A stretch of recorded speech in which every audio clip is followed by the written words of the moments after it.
Coach Bojan Hodak harus menurunkan egonya. Sekarang baru terasa Persib Bandung terkena badai cedera. Dulu Coach Bojan kekeh ingin merampingkan pemain menjadi 27.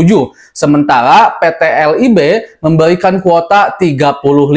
Sepertinya akan ada perubahan di putaran kedua, apalagi kalau Persib Bandung berhasil melaju ke 16 besar ACL 2. Mari kita bahas dari sudut pandang penikmat sepak bola, bukan pengamat sepak bola. Dari Sabang sampai Merauke, kita bersaudara.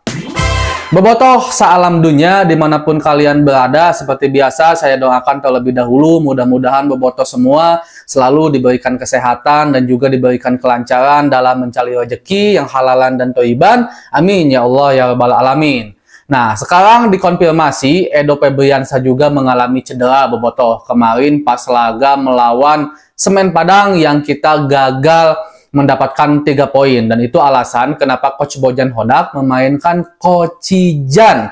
Dan karena kan memang tidak ada lagi pelapis yang memang berposisi murni sebagai bek kiri kecuali Rejaldi Hehanussa yang juga sama masih dalam tahap pemulihan. Walaupun di situ sebenarnya ada nama Rahmat Irianto yang bisa dibilang pemain yang seperti Bunglon cukup bisa bermain di beberapa posisi, bahkan sama baiknya. Cuman kita harus akui Rahmat Irianto selepas cedera itu belum bisa memperbaiki lagi performanya. Mungkin pandangan pelatih seperti itu, apalagi Rahmat Irianto sekarang memiliki pesaing-pesaing yang sangat berat di lini tengah. Ada Adam Alis, ada Kocijan, bahkan pemain muda yang cukup menawan Azikri, ada Mark Klok juga, Deddy Kusnandar, sehingga Rahmat Irianto semakin sulit untuk mendapatkan menit bermain. Walaupun mungkin bisa bermain di posisi yang lain, tapi Coach Bojan Hodak tidak melihat itu di sosok Rahmat Irianto. Walaupun di beberapa pelatih seperti Coach Sinteyong ketika waktu di Timnas, Coach Luis Milla, Rahmat Irianto sering bermain di luar posisi aslinya sebagai gelandang. Nah, ini menjadi satu hal yang sangat merugikan bagi Persib Bandung ya bobotoh. Walaupun sebenarnya kita juga udah tahu sampai detik ini sebenarnya Persib belum pernah bermain dengan skuad terbaiknya. Selalu ada aja gitu ketika David da Silva bisa bermain, Mark Klok cedera. Ketika Mark Klok bisa bermain, David da Silva cedera, Febri Haryadi cedera. Bahkan saat kita melawan Persebaya kemarin, saat kita menang tuh, kita bermain dengan 6 pemain yang bukan pemain inti Persib Bandung di musim lalu. Ya bisa dibilang ini tim baru loh. Makanya saya dari awal kritik Coach Bojan tentu harus. Tapi apakah sekut pisan, apalagi sampai out-out? Enggak. Kenapa? Karena coba deh bobotoh ingat-ingat kembali ya. Persib Bandung di putaran pertama posisi paling baik adalah posisi sekarang bersama Coach Bojan Hodak. Dalam era Coach Robert Rene Albert, era Coach Luis Milla kemarin, Persib selalu star buruk, dan Bojan Hodak sekarang tuh masih kebilang bagus. Makanya saya aneh sama oknum-oknum bobotoh yang bilang Persib butut, yang bilang Bojan Hodak out. Padahal kalau dilihat dari historis, star Coach Bojan sekarang adalah star paling baiknya Persib Bandung dan posisi terbaik Persib Bandung di setengah musim loh. Coba deh lihat lagi. Bahkan kalau seandainya kita lebih detailkan lagi, Coach Bojan Hodak hadir di musim sekarang dengan pemain-pemain yang bisa dibilang baru karena banyak cedera dibandingkan dengan musim kemarinnya. Seperti contoh tadi saat melawan Persebaya, kita ada 6 pemain yang tidak masuk ke skuad inti Persib Bandung di musim kemarin. Itu kan bisa dibilang setengahnya pemain Persib itu baru di atas lapangan. Tapi alhamdulillah sampai detik ini Persib bisa ada di papan atas klasemen, bahkan sekarang ada di 3 besar ya kalau saya gak salah. Kalau seandainya kemarin menang aja saat melawan Semen Padang, kita mungkin bisa menutup paruh musim dengan juara paruh musim. Walaupun ya kita juga nggak masalah lah soal itu. Yang paling penting itu adalah hasil akhir di finish nanti.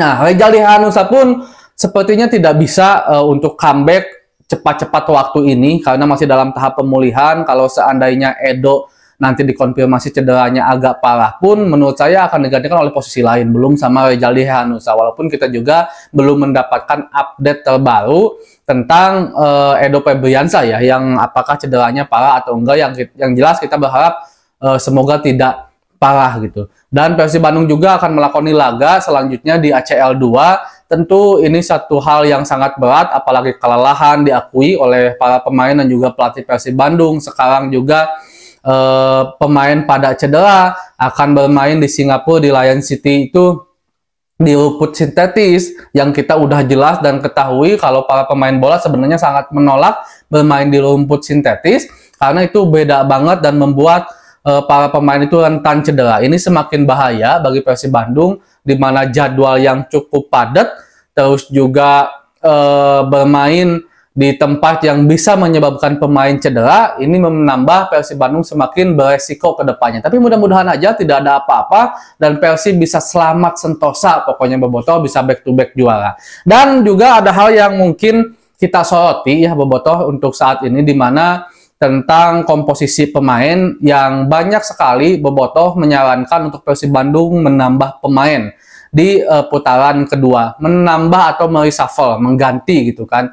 Karena sebenarnya nggak salah juga statement Coach Bojan Hodak dulu yang dimana sangat ingin merampingkan pemain menjadi 27, karena mungkin kalau sesuai rencana 27 pemain aja udah cukup untuk bisa nge-aflus ganti-ganti pemain, apalagi Persib Bandung bermain di Liga dan juga bermain di Asia. Tentunya rotasi pemain itu sangat diperlukan, seperti saat melawan Semen Padang kemarin. Sebenarnya itu hal yang wajar untuk bagi seorang pelatih dan juga klub menurut saya, apalagi untuk tim yang memiliki jadwal yang cukup padat.